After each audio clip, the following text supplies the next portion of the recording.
Bismillahirrahmanirrahim. Assalamualaikum warahmatullahi wabarakatuh. Perkenalkan, saya Afzi, orang bodoh dan gila dari negeri ini. Izinkan saya untuk ngobrol bareng kalian. Disclaimer dulu, apa yang saya sampaikan di video ini hanya sekedar obrolan biasa saja. Jadi jangan dianggap serius. Kita mulai masuk ke topik pembahasan, yaitu berjudul berhenti sejenak untuk mengevaluasi. Hidup selalu bergerak tanpa henti, tapi apakah kita juga harus bergerak tanpa henti? Nah, ini yang biasa menjadi perdebatan sehari-hari. Jadi ada banyak pendapat. Jadi ada yang bilang kita harus terus bergerak, karena kan tidak ada yang bisa menghentikan waktu. Waktu itu terus berjalan dan tidak akan berhenti hingga akhir atau hari kiamat. Sehingga orang harus terus bergerak, tidak boleh diam, dan harus membuat suatu kemajuan atau progres. Ada pendapat lain juga, kayak orang yang gak senang untuk bergerak, biasanya diem, gak apa-ngapain, kerjaannya menghabiskan waktu tanpa menghasilkan sesuatu. Ada juga yang berpendapat seperti itu, katanya daripada bergerak terus nanti stres gitu, mending diem aja gitu, yang kerjanya santai-santai, nggak ada kerjaan atau nggak pengangguran gitu. Itu juga ada yang berpendapat seperti itu. Terus juga ada yang terletak di antaranya, ada yang bergerak terus berhenti, terus yang dari berhenti terus dia bergerak gitu. Jadi di antara keduanya dia bisa banyak bergeraknya, kadang berhenti sebentar, ada yang banyak diamnya terus bergerak sedikit gitu. Nah itu juga pendapat juga ya, mayoritas biasanya ada di tengah-tengah sih, nggak selamanya dia bergerak terus, nggak selamanya dia diam terus gitu kan. Nah kalau menurut saya tuh yang bagus ya, ini pendapat saya doang ya, itu yang ada di pertengahan tuh yang paling bagus. Kenapa? Saya akan jelaskan gitu. Kayak dampak atau enggak sisi positifnya lah dari bergerak dan diam gitu, positif negatifnya kita lihat ya. Kalau dari bergerak nih, positifnya itu, yang positifnya pasti ada progres. Progres itu berarti kan ada pergerakan atau ada kemajuan gitu, daripada yang awalnya nol dia bergerak ke persen berikutnya gitu. Jadi ada kemajuan lah, daripada kan kalau diam kan nggak ada gitu. Nah, terus sisi positifnya lain tuh kita bisa mendapat hal baru. Ya, karena kita bergerak kan pasti mendapatkan hal yang baru kan. Misalnya kita sudah menyelesaikan suatu hal gitu, maka kita akan bergerak ke hal yang baru, hal yang lain yang berbeda dari sebelumnya gitu. Kan hal yang tadi kan sudah kita selesaikan gitu. Jika sudah selesai, maka kita bisa bergerak ke tempat selanjutnya, ke pekerjaan selanjutnya, dan lain-lain. Itu sisi positifnya. Kalau dampak negatifnya ada nggak kira-kira? Nah kalau menurut saya juga ada dari dampak negatif yang kalau kita bergerak terus tuh. Jadi yang pertama tuh, karena kita bergerak pasti energi kita habis. Jadi kalau bergerak kan pasti mengeluarkan energi kan, capek gitu kan kalau kita bergerak terus kan. Nah itulah sisi negatif dari bergerak. Jadi ketika kalian bergerak, maka kalian akan mudah lelah, capek, dan apa ya, tidak fokus lah. Yang kedua tuh nggak fokus juga. Jadi karena kita bergerak, maka kadang kita melupakan sesuatu kan. Kan kalau misalnya kita melakukan pekerjaan nih, misalnya kita berlari, maka fokus kita kan berlari gitu. Yang lainnya itu pasti akan terpinggirkan, kayak masalah-masalah yang ada di rumah misalnya, masalah ada yang tempat lain tuh akan dilupakan semua. Maka ketika kita bergerak tuh, maka fokus kita akan terbagi. Kita biasanya akan lebih fokus terhadap apa yang kita lakukan daripada apa atau rencana yang kemungkinan bisa diterapkan di kemudian hari. Biasanya seperti itu. Kalau orang udah bergerak tuh capek, terus udah nggak fokusnya ke pekerjaan yang lainnya gitu. Dia hanya fokus terhadap pekerjaan yang dia lakukan gitu. Jadi fokusnya nggak bisa kebagi gitu lah. Nah itu kan dari dampak positif negatif dari ketika kita bergerak ya, beraktivitas ya. Nah dari diam itu pasti juga ada kan positif negatifnya. Kalau dari diam nih, itu positifnya ya, itu adalah waktu istirahat. Nah, istirahat tuh penting kan? Jadi untuk memulihkan energi, untuk membalikan fokusnya, terus bisa untuk mengumpulkan ide. Kan kadang orang kalau lagi apa ya, aktif bergerak, banyak pekerjaan, capek, ide itu kadang sulit untuk muncul karena energi itu udah habis sebelum jatah apa ya, ide itu diberikan. Jadi udah habis duluan di saat kita beraktivitas sehingga ide itu mungkin jarang muncul. Tapi ketika kita istirahat, mungkin saat kita saat mau tidur gitu kan, atau bangun tidur, itu kadang ada ide bagus gitu kan, ada rencana bagus gitu.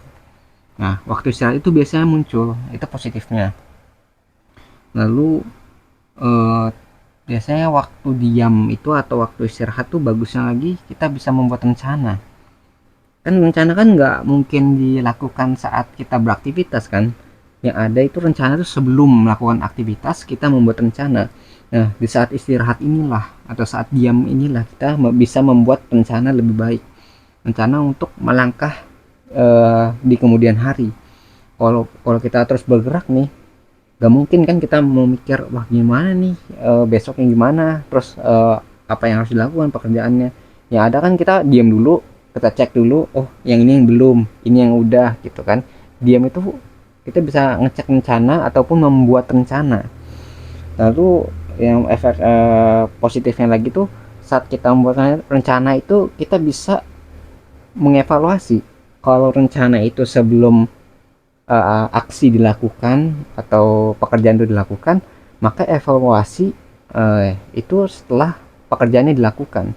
Jadi setelah kita melakukan nih misalnya pekerjaan, misalnya ngerjain tugas, nah kita diam dulu kan sebentar, kita koreksi lagi nih udah benar belum gitu kan. Kalau misalnya kita nggak ada waktu untuk mengoreksi, nggak ada waktu diamnya nih, maka apa yang terjadi, kemungkinan apa yang kita lakukan tuh ada banyak kesalahan gitu. Terkadang kita harus ngecek dulu kan, nggak mungkin kayak wah ini kita udah selesai nih 100% pasti benar gitu.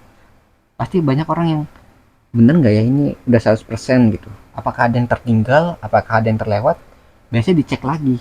Maka waktu diam ini sangat efektif jika digunakan untuk mengevaluasi juga selain tadi membuat rencana ya.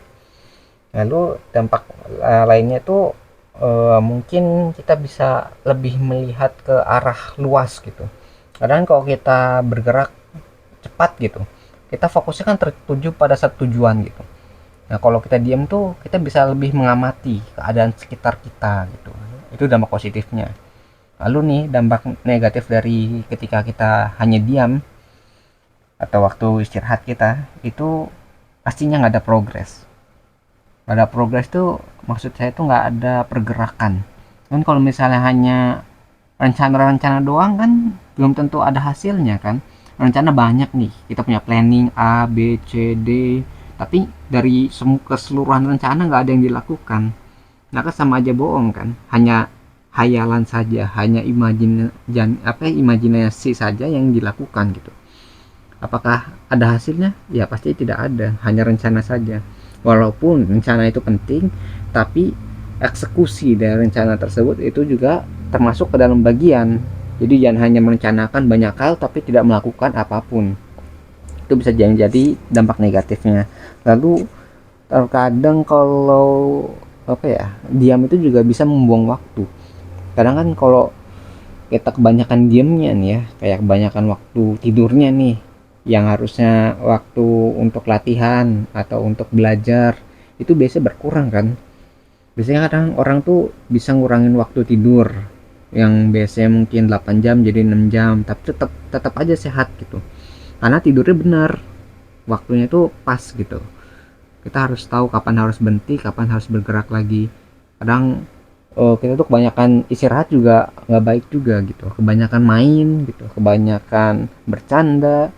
Nah itu juga termasuk yang ada progres ujungnya kalau misalnya kebanyakan. Tapi kalau di sela-sela atau sekedar untuk beristirahat, untuk diam, untuk melepas segala aktivitas, ya itu nggak masalah. Jadi untuk mengurangi stres juga ya, karena orang kalau kebanyakan gerak terus nggak ada waktu istirahatnya, pasti stres karena semua tuh menekan hidupan dia. Makanya kita harus butuh waktu untuk melepas tadi tekanan tadi agar kita tidak stres. Nah, tadi kan udah tuh kesimpulan dari jawaban di atas tuh, bagusnya kita memadukan gitu antara keduanya, antara ketika kita bergerak dan ketika kita diam gitu. Jadi yang bagus tuh seperti itu.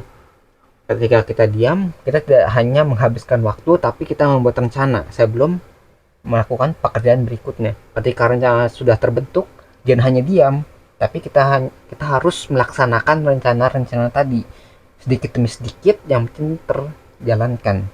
Kalau bisa semaksimal mungkin, dan ketika sudah dilaksanakan, maka kita harus berhenti lagi sejenak untuk mengevaluasi. Jadi kita padukan semuanya. Awalnya diam dulu, kita buat rencana, habis itu kita lakukan, kita kerjakan rencana tersebut. Habis setelah kita kerjakan, kita diam lagi sebentar untuk melihat, untuk mengevaluasi bagaimana pekerjaan kita dilakukan. Jadi kalau bisa kalau sistemnya kayak sandwich, jadi selang-seling gitu. Setelah evaluasi tadi, jangan hanya sekedar evaluasi aja, harus diterapkan evaluasi tadi. Yang salah tadi kita benarkan, lalu setelah itu kita lakukan lagi, kita kembangkan lagi pekerjaan yang sudah ada menjadi lebih baik gitu. Nanti setelah itu terus rencana, aksi, evaluasi, terus kita buat lagi rencana baru atau mengoreksi lagi, kita jalankan aksi lagi, lalu kita evaluasi. Begitu terus terus menerus, sehingga menjadi sesuatu yang lebih baik, sesuatu yang menjadi mendekati sukses lah. Karena kan nggak ada suatu perjuangan tanpa kegagalan gitu, atau tanpa kesalahan gitu. Karena kan kita tahu kalau manusia itu pasti berbuat salah ya. Nggak ada yang benar-benar 100% langsung berhasil semua gitu. Pasti ada suatu kesalahan atau kegagalan gitu di tengah jalan. Maka dari itu proses diam atau proses membuat ide, membuat rencana atau evaluasi itu sangat penting gitu. Ya, mungkin sekian ya obrolan tanpa beban yang bisa saya sampaikan gitu. Sebelum saya akhiri, saya ingin menyampaikan bahwa jika ditemukan adanya kebenaran di video ini, maka itu semua berasal dari Tuhan Yang Maha Kuasa. Dan jika ditemukan banyak kesalahan ataupun kekurangan di video ini, maka itu semua berasal dari diri saya sendiri. Di channel ini juga kita punya moto, jangan didengar, jangan terpercaya, ragukan segala pilihan, dan selalu buktikan bahwa pendapat saya salah.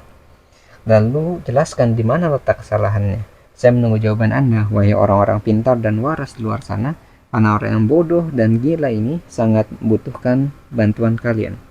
Terima kasih bagi yang udah menyimak videonya, semoga bisa bermanfaat.